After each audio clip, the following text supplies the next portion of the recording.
Section 8 पर बात कर रहे थे और हमने कहा था सेक्शन 8 में जो पहले धारा 63 से लिखना शुरू किया था उन्होंने, बल्कि 63 से नहीं बल्कि 64 से जो लिखना शुरू किया था आईपीसी में, क्योंकि 63 में जो लिखना शुरू किया था वो आपका धारा 7 है। धारा 8 64 से लेकर 70 तक जो आईपीसी के सेक्शन थे वो उन्होंने धारा 8 उसके सब सेक्शंस में समाहित कर दिए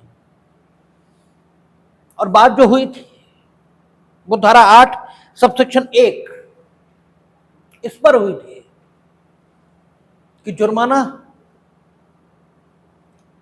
और जुर्माने की राशि अगर मैक्सिमम करके वर्णित नहीं तो जुर्माने की राशि असीमित होगी, किंतु अत्यधिक नहीं। और अत्यधिक नहीं पर बात हुई थी कि अत्यधिक नहीं का मतलब यह हुआ कि अधिक तो होगी किंतु अत्यधिक नहीं होगी, क्योंकि अगर जुर्माने की राशि अधिक न हुई तो जिस पर जुर्माना अधिरोपित किया गया है उस व्यक्ति के संबंध में दंड की प्रभावकारिता ये समाप्त हो जाएगी। और दंड की प्रभावकारिता समाप्त होने का एक ही अर्थ होगा कि फिर दंड देना और न देना दोनों बातें बराबर हो जाएंगी और फिर व्यक्ति को कोई सबक जो हम दंड के माध्यम से देना चाहते हैं वो मिलेगा ही नहीं। इसलिए जो रोक लगी वो अत्यधिक जुर्माने की रकम इसके होने पर रोक लगी है, लेकिन जुर्माना अधिक हो इस पर कोई रोक नहीं। और दंड की प्रभावकारिता के लिए जुर्माने का अधिक होना जरूरी है और अधिक या अत्यधिक इसकी गणना उस व्यक्ति की जो भुगतान करने की क्षमता है, उस व्यक्ति की जो पेइंग कैपेसिटी है, जिसके अगेंस्ट जुर्माना लगाया गया है, उसको ध्यान में रखकर निर्धारित की जाएगी। क्योंकि विभिन्न व्यक्ति जो दंडाधिष्ठ होंगे वे भिन्न भिन्न आर्थिक क्षमताओं के, ठीक है, ये होंगे और उनकी पेइंग कैपेसिटी ये भी डिफरेंट होगी। तो सेक्शन 8 सब सेक्शन 1 यहां तक बात हुई। सेक्शन 8 सब सेक्शन 2 जो पूर्व में धारा 65 जो जुर्माना लगे होने की सूरत में, यानी व्यक्ति पर जुर्माना अधिरोपित किया गया लेकिन उसने जुर्माना अदा नहीं किया, उसने जुर्माना नहीं दिया,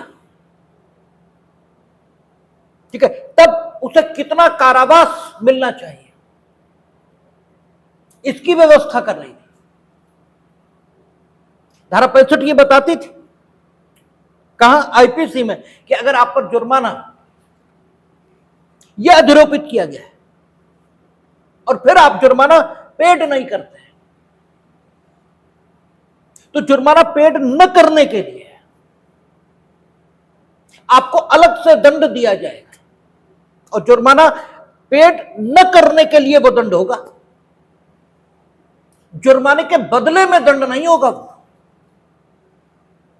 इसलिए ये खूब ध्यान कर लेना है कि अगर आप पर जुर्माना अधिरोपित किया गया है और जुर्माना न देने के कारण से आप पर अतिरिक्त दंड की व्यवस्था पूर्व में धारा 65 और वर्तमान में धारा 8 सब सेक्शन 2 के मुताबिक की गई है, तो आप अगर वो अतिरिक्त दंड भुगत भी लेंगे तो भी लगाए गए जुर्माने से आप छूट जाएंगे, ऐसा बिल्कुल भी नहीं होगा। क्योंकि धारा 65 या 8 सब सेक्शन 2 ये जिस दंड की बात कर रही है वो दंड जुर्माना न देने के कारण है, वो जुर्माना के बदले में दंड दिया गया हो ऐसा बिल्कुल नहीं है। इसलिए जुर्माना न देने की सूरत में जो दंड दिया जाएगा वो एक तो मुख्य दंडादेश के अतिरिक्त होगा, उसका मुख्य दंडादेश से कोई मतलब नहीं। और दूसरी चीज, वो जुर्माने के बदले में दंडादेश नहीं है, इसलिए अगर आपने जुर्माना न देने की सूरत में जो दंडादेश अधिनिर्णित हुआ है वो भुगत भी लिया है, तो भी आपसे जुर्माने की रकम ये वसूली जा सकती है, और वसूली जा सकती है, वसूली जाएगी, ऐसा हम नहीं कह रहे। हम लोगों ने सीआरपीसी की धारा 421 वो भी पढ़ी थी, और बीएनएसएस उसके प्रोविजंस इस संबंध में वो भी पढ़े थे। वहां ये लिखा था कि अगर कोई विशेष कारण ना हो तो न्यायालय को उस दशा में, जबकि व्यक्ति ने जुर्माना न देने के लिए जो कारावास दिया गया था वो भुगत लिया है, तो जुर्माने की रकम नहीं वसूलनी चाहिए। लेकिन इसका अर्थ यह भी हुआ कि अगर कोई विशेष कारण है तो फिर इस बात का कोई मतलब नहीं कि आपने जुर्माना न देने की सूरत में जो कारावास दिया गया था वो भुगत लिया है, इसका कोई मतलब नहीं। तब आपसे जुर्माने की रकम इसके बाद भी वसूली जाएगी। तो सीआरपीसी, बीएनएसएस और आईपीसी और वर्तमान में बीएनएस, इनके प्रावधानों का संयुक्त रूप से अध्ययन करने पर एक बात बड़ी सीधी निकल आती है कि जुर्माना इसे न देने की सूरत में जो कारावास अधिनिर्णित हुआ वो जुर्माने के बदले में कारावास नहीं है, बल्कि वो जुर्माना न देने के कारण दिया गया कारावास है, और उसे भुगत लेने के बाद भी आप जुर्माने से छूट जाओ, ऐसा बिल्कुल भी नहीं होगा। और आपसे चर्चा में हमने कई बार कहा कि इसका जो कारण है वो कारण यही है कि व्यक्ति को क्या सजा मिलेगी ये राज्य तय करेगा, ये व्यक्ति तय नहीं कर सकता। अगर आपको जुर्माना देने को कहा गया तो आप जुर्माना देंगे, और अगर आपको जुर्माना न देने के लिए कारावास अधिनिर्णित किया गया है और आपको यह सुविधा दी जाए कि आप कारावास भुगत लें और जुर्माना वसूलने का विकल्प राज्य के पास खत्म हो जाए, तो यह बात ऐसे लगेगी कि मानो आपको विकल्प दिए गए हैं कि आप चाहे जुर्माने का भुगतान कर दो और चाहे जुर्माने के बदले में सजा काट लो, जबकि ऐसा कोई विकल्प दंड विधि के द्वारा उसे नहीं दिया गया जिसे दोष सिद्ध किया गया है। दोष सिद्ध व्यक्ति दायित्व के अधीन है, और हाफिल्ड के क्लासिफिकेशन के मुताबिक जो व्यक्ति दायित्व के अधीन है उसमें निर्योग्यता है, वो किसी प्रकार के अधिकार को क्लेम नहीं कर सकता। आपके विरुद्ध अगर जुर्माना लगा तो आपको जुर्माना देना होगा, और अगर आप जुर्माना नहीं देंगे ड्यू टाइम में तो आपके विरुद्ध अतिरिक्त कारावास अधिनिर्णित किया जाएगा, और वो अतिरिक्त कारावास आपको भुगतना होगा। और अतिरिक्त कारावास तभी शुरू होगा जब मुख्य कारावास समाप्त हो जाएगा, यानी मुख्य कारावास का दंडादेश समाप्त हो जाएगा, यानी मुख्य कारावास का दंडादेश और जुर्माना न देने के लिए जो कारावास अधिनिर्णित किया गया, ये दोनों साथ साथ नहीं चल सकते। जबकि हम लोग पढ़कर आए हैं कि मुख्य कारावास का जो दंडादेश है उसमें अगर एक से अधिक अपराधों के लिए आपको सजा दी गई है तो सारी सजाएं साथ साथ चलेंगी, ऐसे निर्देश न्यायालय द्वारा दिए जा सकते हैं। हां, नहीं दिए तो क्रमबद्ध होकर चलेंगे, एक के बाद एक, एक के बाद एक, ऐसे शुरू होगा। लेकिन नॉर्मली सामान्य तौर पर न्यायालय अन्यथा निर्देश दे ही देते हैं, और जब अन्यथा निर्देश देते हैं तो सारी सजाएं एक साथ चलती हैं। लेकिन इन सारी सजाओं के एक साथ चलने का जो आदेश होगा, इसमें जुर्माना न देने पर जो अतिरिक्त कारावास दंडादिष्ट किया गया यह शामिल नहीं होता है, वो आपको अलग से ही भुगतना है। क्यों? 8(2) वर्तमान में, और पूर्व में धारा 65 कहती है वो अतिरिक्त, उसका मुख्य कारावास के दंडादेश से कोई लेना देना यह है ही नहीं, वो तो अतिरिक्त आपको भुगतना ही होगा। और उसे भुगत लेने के बाद भी आप जुर्माने से छुटकारा पा गए, ऐसा कतई नहीं है। अब मतलब न्यायालय की मर्जी पर आएगा कि वो आपसे अगर उचित समझता है तो कारावास भुगतने के बाद भी जुर्माने की रकम वसूलेगा, और अगर उसे कोई विशेष कारण दिखता है तो छोड़ भी देगा। अब सवाल यह है कि अपराध स्वयं में दो प्रकार के, एक जिनमें कारावास और जुर्माना ये दोनों अधिनिर्णित हो सकते हैं, और एक अपराध उस प्रकार के हैं जिनमें केवल जुर्माना ये दंडादेश के तौर पर अधिनिर्णित हो सकता है। और दूसरी बात,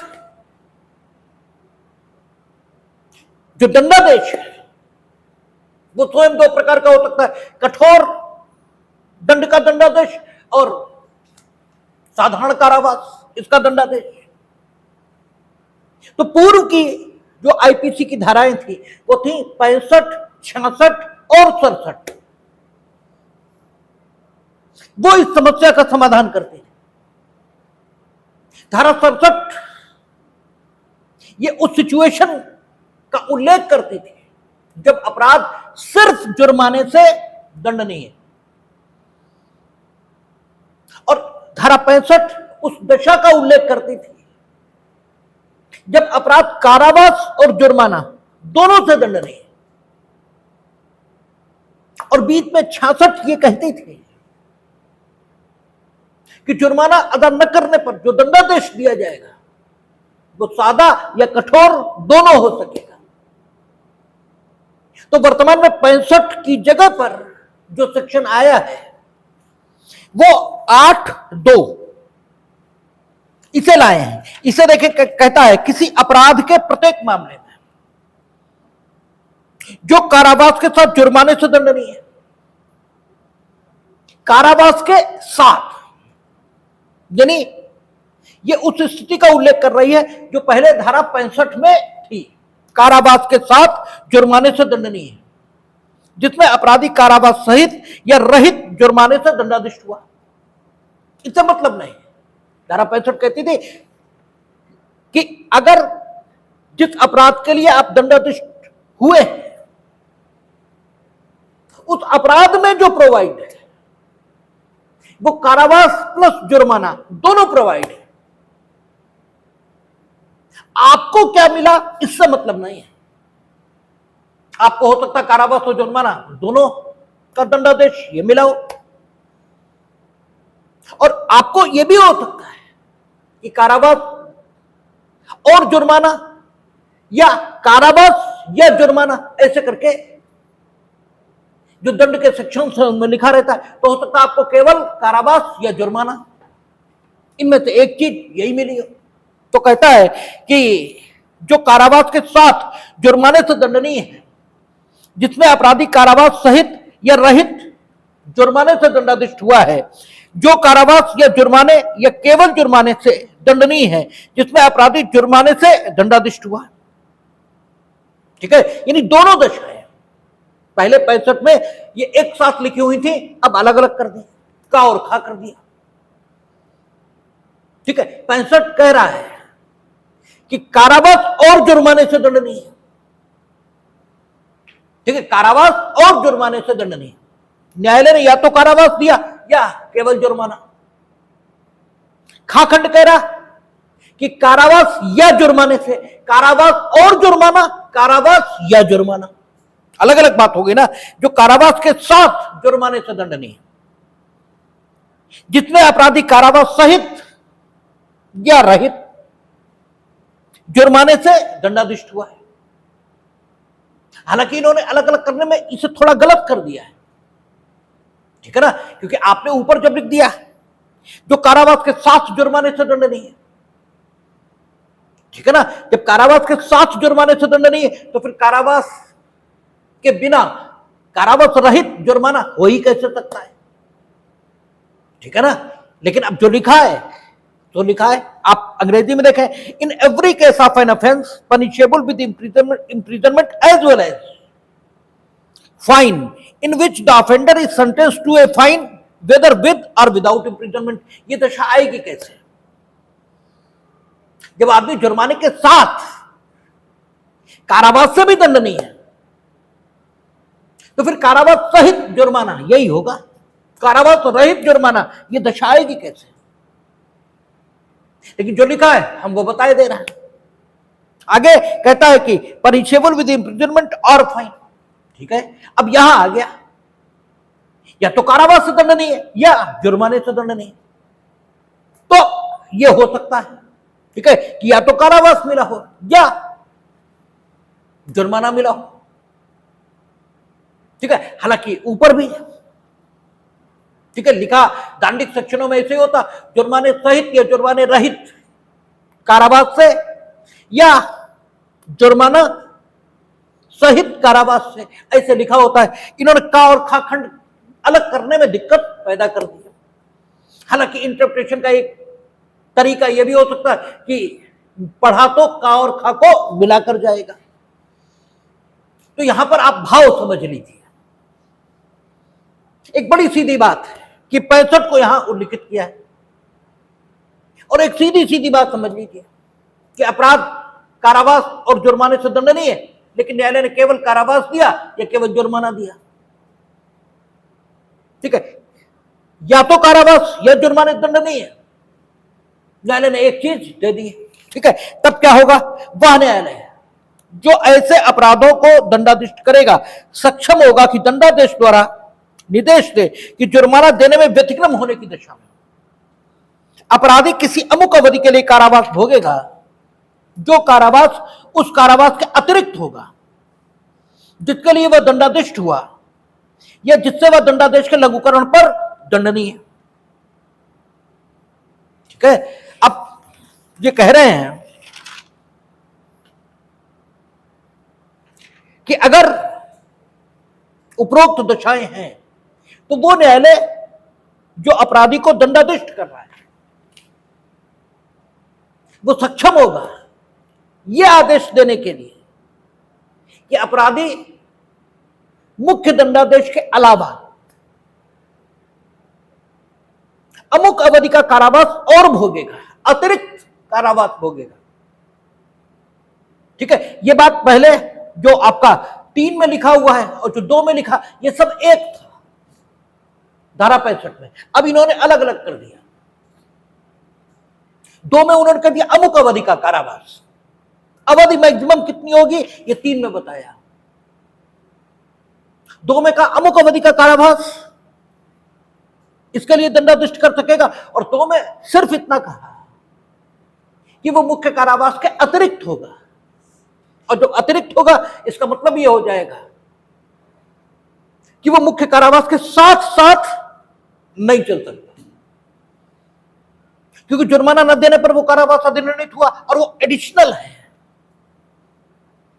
इसलिए जब तक मुख्य कारावास का दंडादेश चल रहा है तब तक जुर्माना न देने में, ये जुर्माना देने में व्यतिक्रम होने पर जो कारावास अधिनिर्णित हुआ है वो शुरू ही नहीं होगा।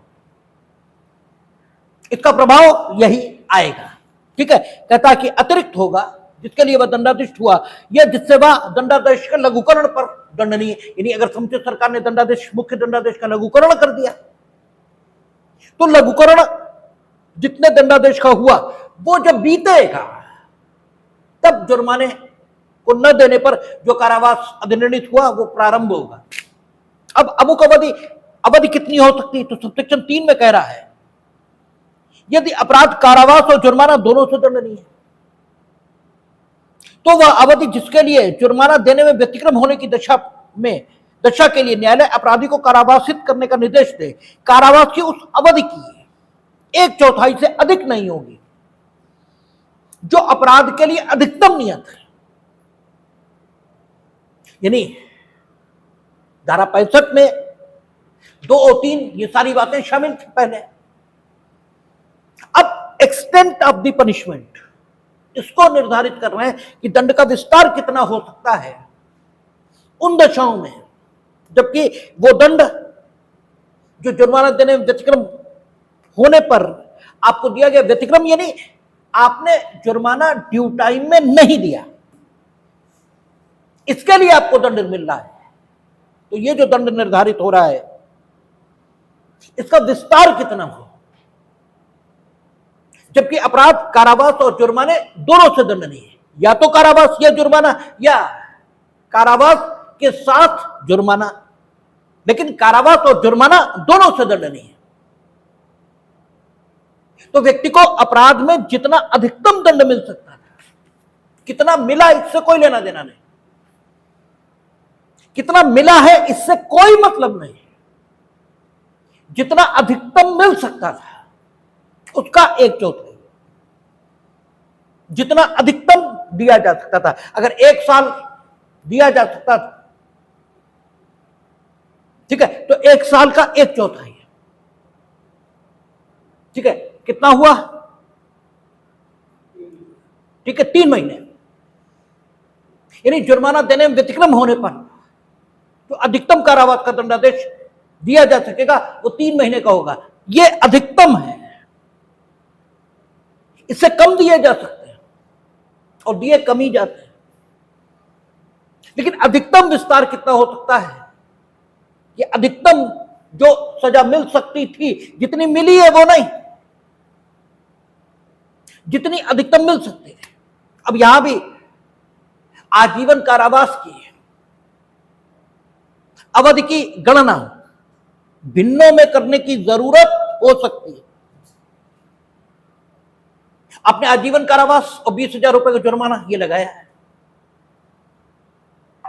आप 20,000 जुर्माना न देने की सूरत में इस व्यक्ति को जुर्माना न देने के लिए अधिकतम दंड से दंडित करना चाहते हैं, ठीक है, अधिकतम दंड से आप दंडित करना चाहते हैं। अब सवाल यह है कि धारा 65 कह रही है, यह सेक्शन 8(3) कह रहा है कि आप जुर्माना न देने के लिए जो सजा दे सकते हैं आदमी को, ठीक है, वो उस अधिकतम सजा के 1/4 के बराबर हो सकती है, ठीक है, जो व्यक्ति को दी जा सकती थी। अब अधिकतम तो मौत दी जा सकती है, हत्या में अधिकतम तो फांसी दी जा सकती है, तो फांसी का 1/4 वो तो कुछ हो नहीं सकता, लेकिन वो अधिकतम है ना। जब अधिकतम हम उतना दे सकते हैं तो आजीवन कारावास का भी 1/4 दे सकते हैं, ठीक है, आजीवन कारावास का भी तो 1/4 दे पाएंगे। जब अधिकतम का हम दे सकते हैं तो आजीवन कारावास का क्यों नहीं दे सकते। अब आजीवन कारावास को कितने वर्षों का कारावास माने, क्योंकि आजीवन कारावास का मतलब आजीवन कारावास, ठीक है। हालांकि ये उदाहरण एकदम ठीक नहीं है, इसलिए ठीक नहीं है क्योंकि हम लोगों ने दंड के सेक्शन में दंडों के जो प्रकार पढ़े उसमें मृत्यु अलग दंड है, आजीवन कारावास अलग दंड है और कारावास अलग दंड है। और सेक्शन 8(2) या 65 आईपीसी का संबंध आजीवन कारावास से नहीं, वो कहता है कि जबकि अपराध कारावास या जुर्माने से दंडनीय है, इसका मतलब मृत्यु और आजीवन कारावास के मामलों को उसने अलग कर दिया। लेकिन केवल समझाने के लिए हम आपको उदाहरण दे रहे हैं, ठीक है, बात को क्लियर करने के लिए उदाहरण दे रहे हैं कि मान लीजिए अब आजीवन कारावास का 1/4 निकालने की जरूरत पड़ जाए। मानो यहां यह भी लिखा होता कि अगर अपराध आजीवन कारावास, ठीक है, और जुर्माने से दंडनीय और जुर्माना न देने की सूरत में कारावास अधिनिर्णित करना तो उसका विस्तार कितना होगा। अगर यहां यह भी लिखा होता तब जो स्थिति बनती आके वो स्थिति यह होती कि आपको आजीवन कारावास की गणना फ्रैक्शन ऑफ टाइम इसमें करनी पड़ती है, और फ्रैक्शन ऑफ टाइम में आप आजीवन कारावास को कितना मानते हैं। अगर ऐसी समस्याएं आ जाएं तब आजीवन कारावास को 20 वर्ष का कारावास मान लेने की सुविधा ये आपको दी गई है। अन्यथा आजीवन कारावास का मतलब आजीवन कारावास ही सदा से रहा है। ठीक है, तो आप केवल इसे ऐसे ही समझ लेंगे। तो कहता है जो कारावास दिया गया वो नहीं, जो अधिकतम दिया जा सकता था उसका 1/4 अधिकतम ये जुर्माना न देने पर अधिनिर्णीत किया जा सकता है। ठीक है, 3 साल सजा जेएम दे सकता था। ठीक है, जो अपराध जेएम विचारित कर रहा था, न्यायिक मजिस्ट्रेट जो अपराध विचारित कर रहा था, वो अपराध अधिकतम 3 साल से दंडनीय था। ठीक है, अब जेएम ने दंडित किया है व्यक्ति को जुर्माना सहित कारावास से या जुर्माना रहित कारावास से। तो जुर्माना न देने की सूरत में जो कारावास वो अधिनिर्णित करेगा वो अपनी दंड देने की सीमा के भीतर रहते हुए, उसकी दंड देने की सीमा कितनी है? 3 वर्ष। विचारण वो उन अपराधों का भी कर सकता है जिनमें सजा 3 साल से अधिक। ठीक है, इसीलिए ये शर्त लगाई गई है कहां? सीआरपीसी और बीएनएस में, कि जब वो जुर्माना धारा 30 थी सीआरपीसी में, धारा 30 थी, अब बदल गई है बीएनएस में धारा। वो कहती है कि अगर कोई न्यायालय जुर्माना न देने की सूरत में जो कारावास अधिनिर्णित कर रहा है, ठीक है, वो उसकी दंड देने की शक्ति के बाहर चला गया है, तो ऐसा वो नहीं कर पाएगा। अपने दंड देने की शक्ति की सीमा के भीतर रहते हुए जो मैक्सिमम दंड प्रोवाइड है उसका 1/4 यह दिया जा सकेगा। इसका मतलब न्यायिक मजिस्ट्रेट अगर लूट का विचारण कर रहा है तो लूट के विचारण में सजा ज्यादा है। ठीक है, और विचारण न्यायिक मजिस्ट्रेट प्रथम श्रेणी कर लेगा उसका। अब न्यायिक मजिस्ट्रेट प्रथम श्रेणी अगर जेएम है और उसने विचारण किया तो सजा तो वो 3 ही साल दे सकता है। ठीक है, तो यद्यपि जिस अपराध का वो विचारण कर रहा था उसमें सजा अधिकतम प्रोवाइड है और धारा 65 के मुताबिक वो क्या कर सकता है?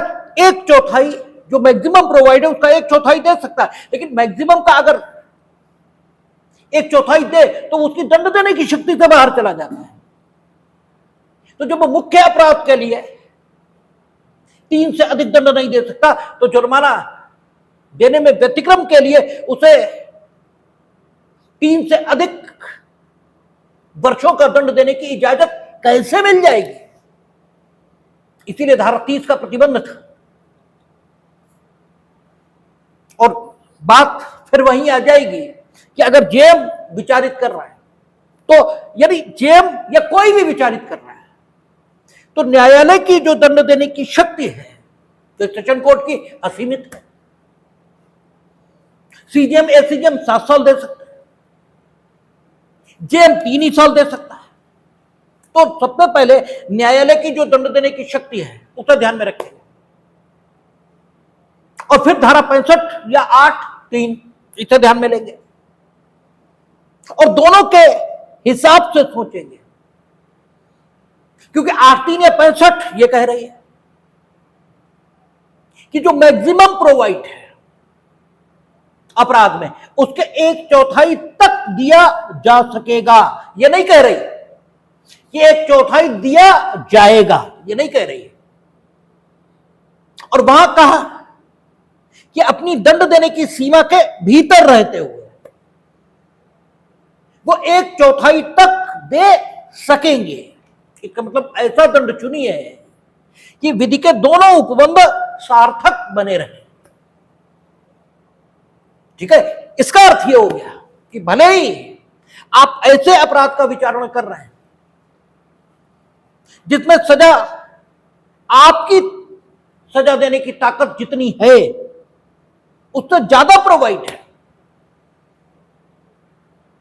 तो उस अपराध में अगर आप ये सोचते हैं कि दंड जुर्माना न देने की सूरत में जो इसे मिलना चाहिए वो मैक्सिमम का ही 1/4 ये होना चाहिए, और मैक्सिमम का अगर आप 1/4 देंगे तो वो आपकी दंड देने की शक्ति से ऊपर जा रहा है। तो आपको क्या करना चाहिए, मामले को कमिट कर देना चाहिए। ठीक है, फिर आपको मामले को कमिट करना चाहिए। धारा 325 सीआरपीसी में थी, उसमें आप कमिट करें, और उसमें कमिट कब तक आप करेंगे ये भी लिखा है, जब तक आपका विचार है। अगर आपने दोषसिद्धि कर दी फिर तो कोई मतलब ही नहीं बचा, फिर तो आप ही को दंडादेश देना है। ठीक है, इसका अर्थ ये हो गया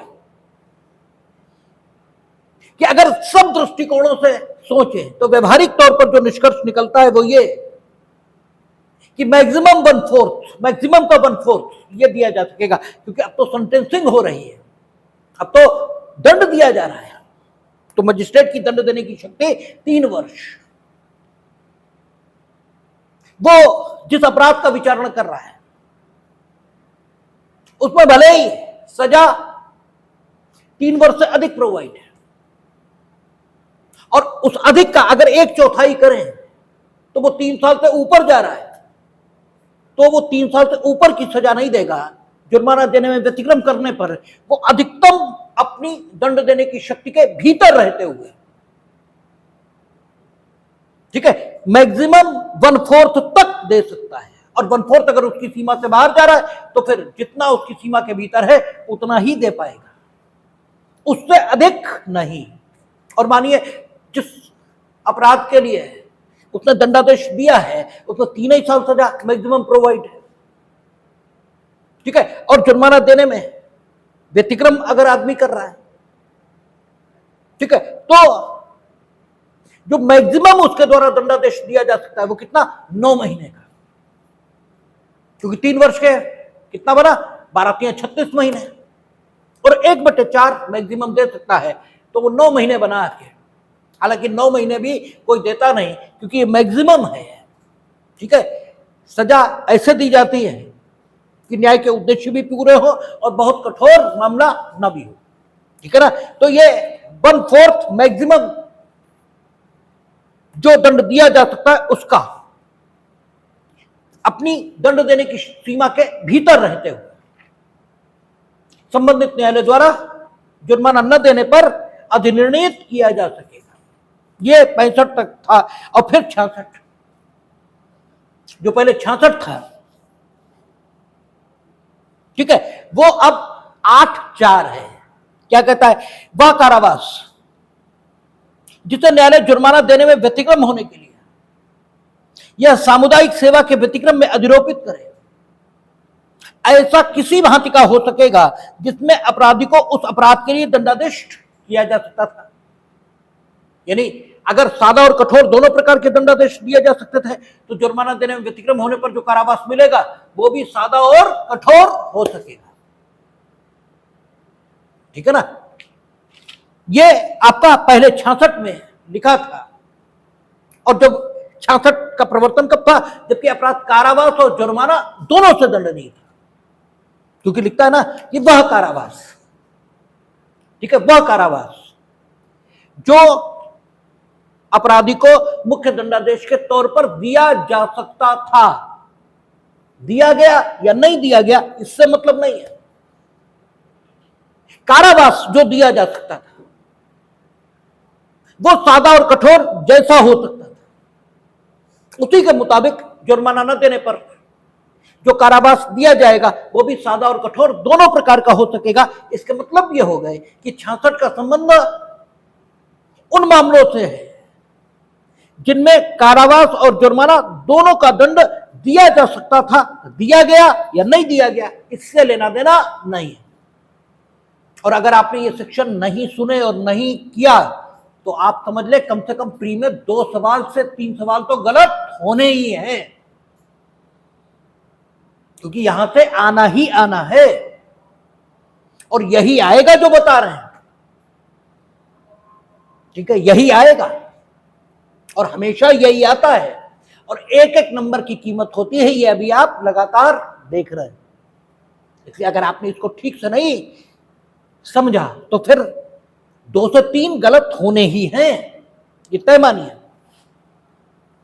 ठीक है, 66 का संबंध सीधे जुड़ेगा, 66 यानी 8-4 का संबंध सीधे जुड़ेगा उन मामलों से जिनमें कारावास और जुर्माना दोनों दंडादेश दिए जा सकते थे। दिए कौन से गए इससे मतलब नहीं।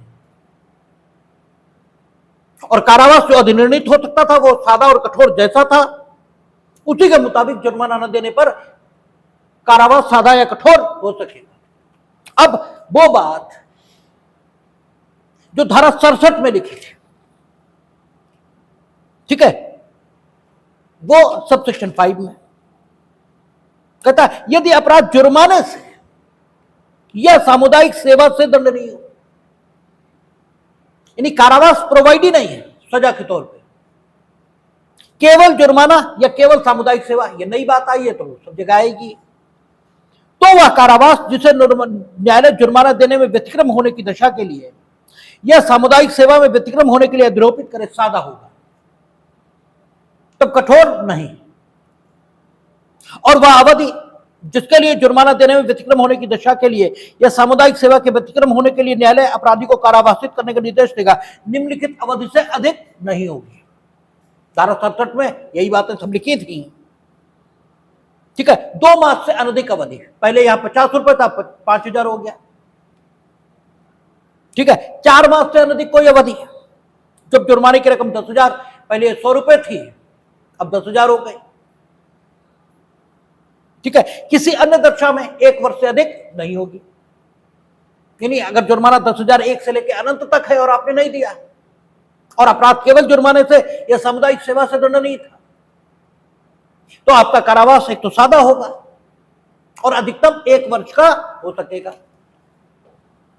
ठीक है, और उससे पहले 4 मास का हो सकेगा।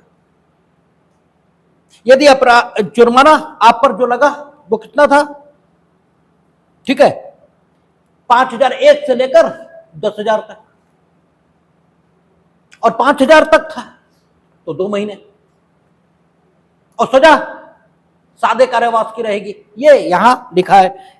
अच्छा, अब 6 का कहता जुर्माना देने में व्यतिक्रम होने की दशा के लिए अधिरोपित कारावास तब परिवेशित हो जाएगा जब जुर्माना या तो चुका दिया जाए या विधि की प्रक्रिया द्वारा उद्ग्रहित कर लिया जाए।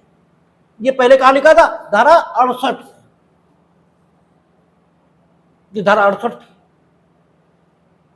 क्योंकि आप मुख्य कारावास का दंडादेश भुगत चुके हैं,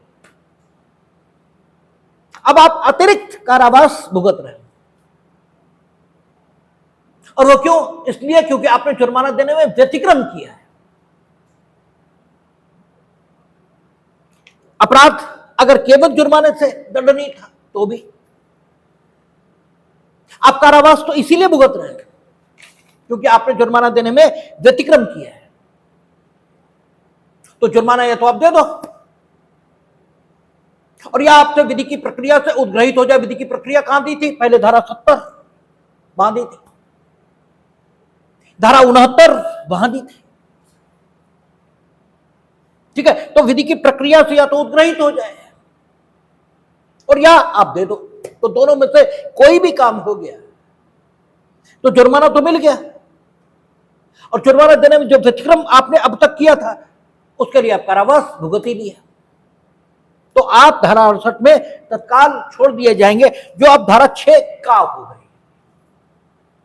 और 6 खा वास्तव में ये पहले 69 थी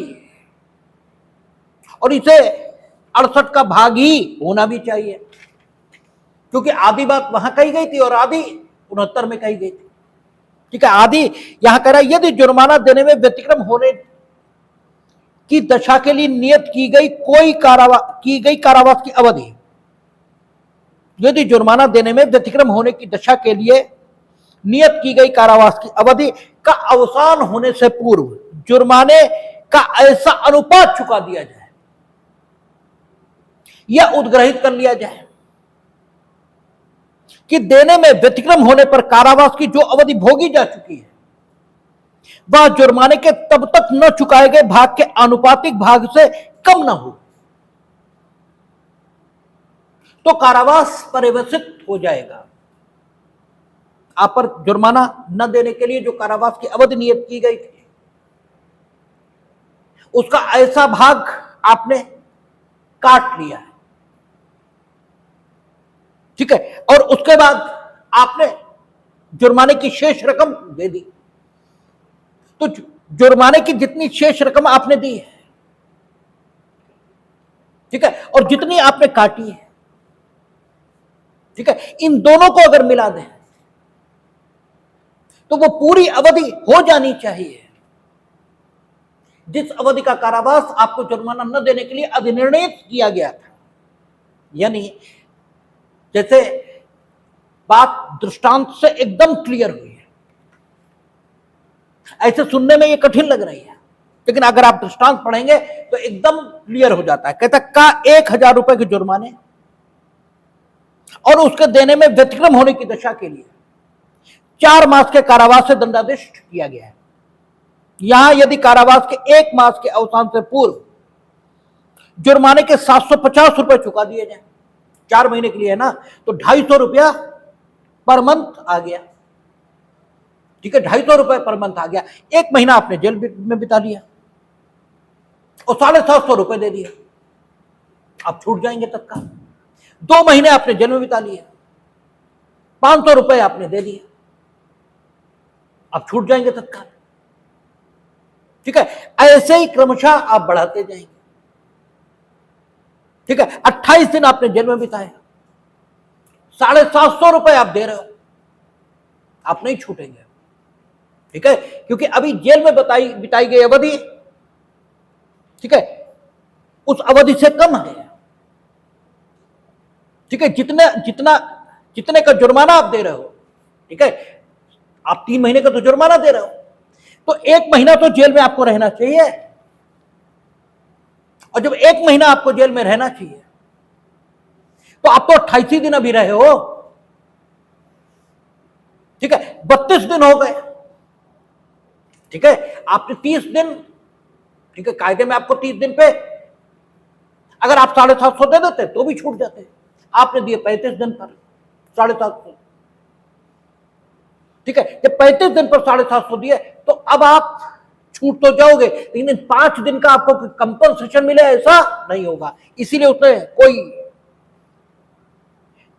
संख्या का उपयोग नहीं किया, उसने सीधे कहा कि यदि जुर्माना देने में व्यतिक्रम होने की दशा के लिए नियत की गई कारावास की अवधि का अवसान होने से पूर्व जुर्माने का ऐसा अनुपात चुका दिया जाए या उद्ग्रहित कर लिया जाए कि देने में व्यतिक्रम होने पर कारावास की जो अवधि भोगी जा चुकी है, देने में व्यतिक्रम होने पर कारावास की जो अवधि भोगी जा चुकी है, आप 35 दिन भोग चुके हो ना, वह जुर्माने के तब तक न चुकाए गए भाग के आनुपातिक से कम ना हो, ठीक है।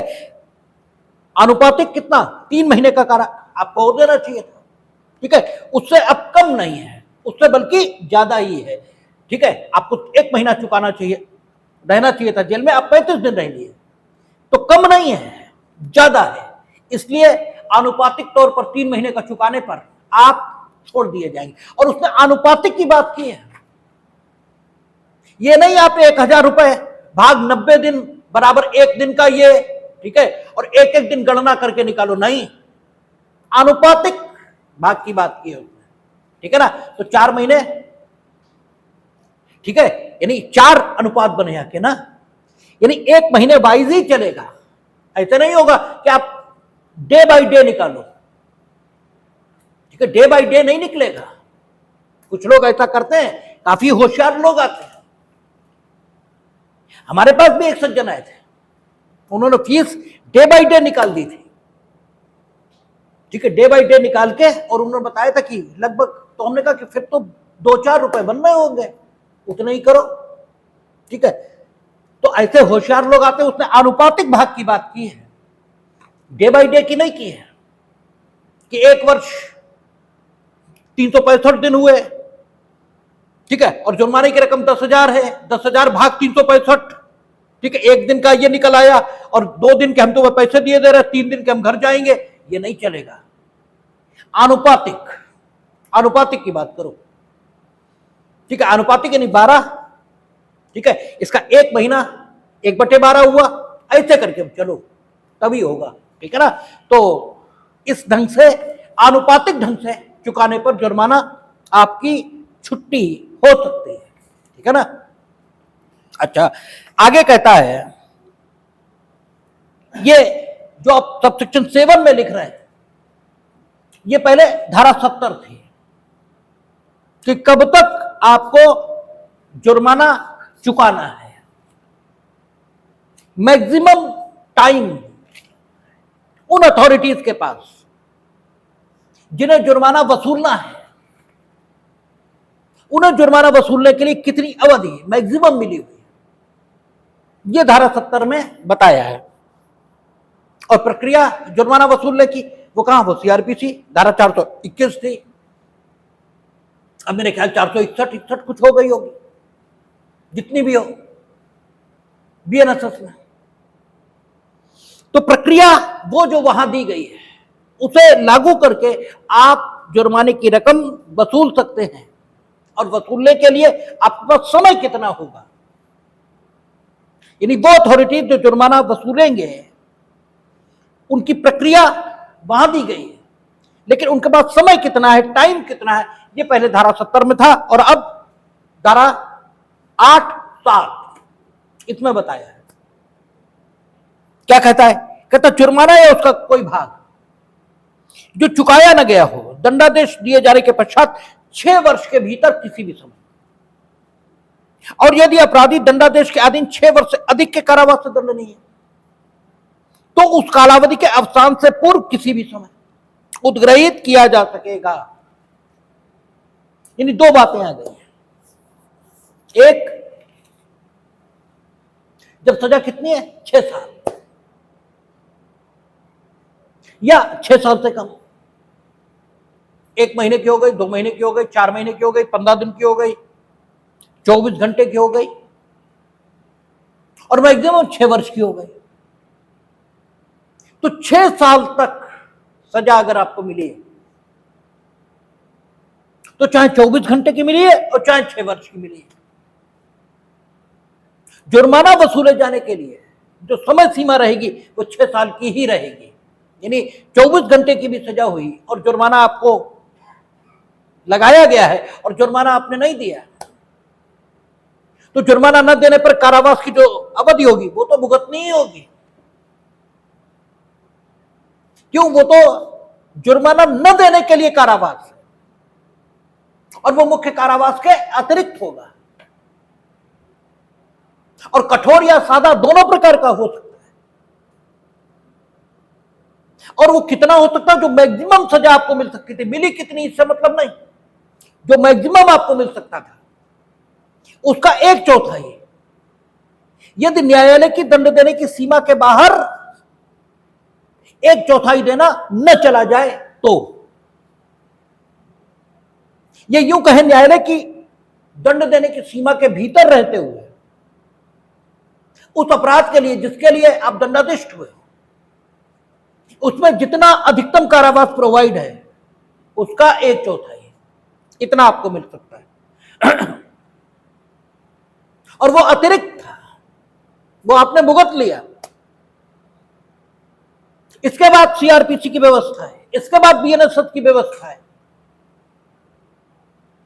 कि वो कारावास तो जुर्माना न देने की सूरत में आपको दिया गया था, वो जुर्माने के विकल्प में आपको नहीं दिया गया था कि आप चाहो तो कारावास भुगत लो, चाहे जुर्माना दे दो। ऐसा कोई विकल्प आपको नहीं मिला था। जुर्माना तो अभी भी वसूला जाएगा, या अगर नहीं वसूला जाएगा तो वो न्यायालय की अपनी इच्छा होगी। कहां लिखा है? 421 सीआरपीसी, उसकी करेस्पॉन्डिंग जो सेक्शन बीएनएसएस में होंगे उसमें आप देख लेंगे, आज भी लिखा है कि अगर कोई विशेष कारण होगा तो जुर्माना तो अभी भी वसूला जाएगा। और विशेष कारण में उन्होंने कहा है कि मानिए जुर्माने में से प्रतिकर देने का आदेश ये मामले के पीड़ित को अगर दिया गया है, या अन्य कोई खर्चे उसमें से निकालने का आदेश ये दिया गया है, या न्यायालय कोई विशेष कारण समझता है भले ही प्रतिकर आदि का कोई आदेश नहीं भी है, तो जुर्माना तो अभी भी आपसे वसूला जाएगा। तो वो जुर्माना कितने टाइम तक आपसे वसूला जा सकता है, इसकी व्यवस्था 8(7) में हुई है, या इसकी व्यवस्था पहले आईपीसी की धारा 70 में हुई थी। और इसके लिए जो समय सीमा जो निर्धारित की, उसका निर्धारण में यह कहा है कि अधिकतम 6 साल उन मामलों में जिनमें सजा 6 वर्ष तक हुई थी। 6 वर्ष तक का मतलब यह हुआ 1 मिनट से लेकर 6 वर्ष तक कितनी भी हुई है, जुर्माने के वसूले जाने के लिए जो टाइम रहेगा वो 6 साल का ही रहेगा। और अगर 6 साल से ऊपर सजा हुई है तो वो जितनी अवधि की हुई है उस सारी अवधि में कभी भी जुर्माना वसूला जा सकेगा। और जुर्माना ये व्यक्ति की संपत्ति पर पहला भार होगा, ये फर्स्ट चार्ज होगा, जिसे विलंघन या इनकम्बरेंस यह कहा जाएगा। ठीक है, विलंघन हमने कहा था संपत्ति पर मौजूद ऐसी बाध्यता को कहते हैं जिसके आधार पर किसी व्यक्ति को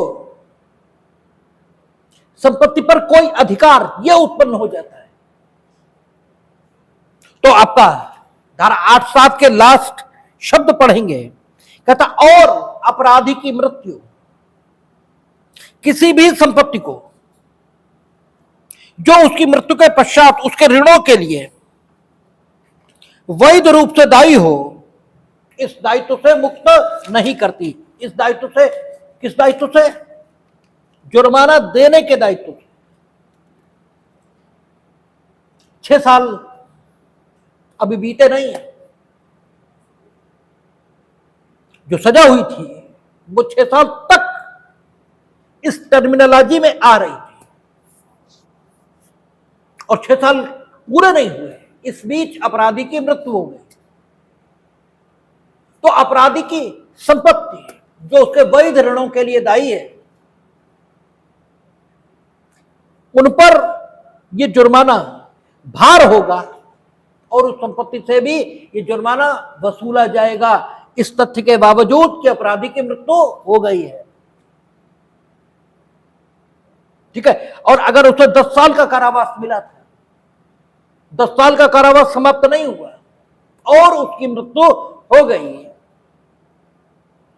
तो उससे जुर्माना इस अवधि में वसूला जाएगा, क्योंकि वो कहता है कि किसी भी संपत्ति को जो उसकी मृत्यु के पश्चात उसके ऋणों के लिए वैध रूप से दायी है, इस दायित्व से मुक्त नहीं करती और उस कालावधि के अवसान के पूर्व किसी भी समय। हाँ, अब सवाल यह है, ठीक है, कि अगर आजीवन कारावास दिया, क्योंकि यहां तो दंडादेश शब्द का प्रयोग हुआ या अन्य किसी शब्द का प्रयोग हुआ ही नहीं, तो मरने से पूर्व, ठीक है, क्योंकि उस अवधि का अवसान मरते ही हो जाएगा। ठीक है, तो मरने के बाद फिर आप शुरू नहीं कर पाएंगे, ठीक है ना। तो बीच में ही आपको प्रोसीडिंग जुर्माना वसूलने के लिए शुरू कर देनी चाहिए। एक बार आपने शुरू कर दी, फिर कितनी भी समय बीत गया, फिर कुछ भी हो, ठीक है, फिर अवधि समाप्त नहीं मानी जाएगी। 6 साल के भीतर शुरू हो गई प्रोसीडिंग, फिर वो 60 साल में कंप्लीट हो, इससे कोई लेना देना नहीं होगा। ठीक है ना। आगे कहता है सबसेक्शन 9, ठीक है, कई अपराधों से मिलकर बने अपराध के लिए दंड की अवधि। और ये सेक्शन आईपीसी की धारा 71 जो पूर्व में थी उससे मिलता जुलता सेक्शन है, और ये काफी टफ है। ठीक है, इसलिए इसे आज शुरू करना ठीक नहीं होगा, इसे कल हम लोग रखेंगे और कल इस पर बात करेंगे।